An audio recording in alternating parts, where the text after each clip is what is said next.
en deuxième année dans le département transport logistique, avec bien sûr mon vice-président qui s'appelle Abdourahmane Diallo, aussi dans le même département que moi, transport logistique, dans le métier SPT, signalisation, énergie et télécommunication.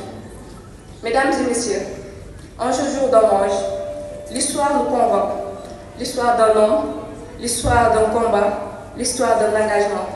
Le professeur Abdoulaye Ly n'est pas seulement un nom gravé dans les archives du Sénégal.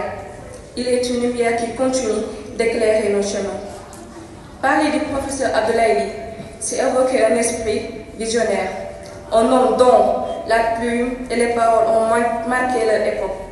Intellectuel, homme politique, penseur, progressiste, il a toujours placé l'humain au cœur du développement.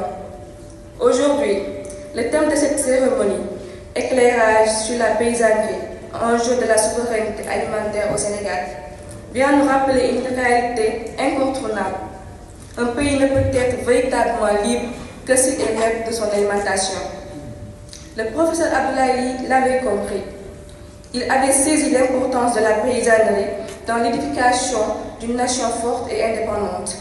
Il savait que nourrir son peuple, c'est garantir sa dignité et que la souveraineté alimentaire est un pilier fondamental de toute souveraineté nationale.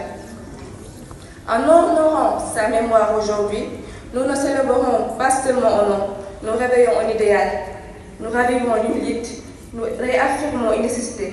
Le Sénégal est une terre riche, une terre de savoir-faire, une terre de labeur.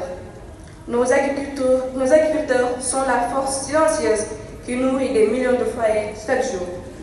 Mais la question demeure, sommes-nous véritablement souverains de notre manière de nous alimenter? Si nous dépendons de l'extérieur,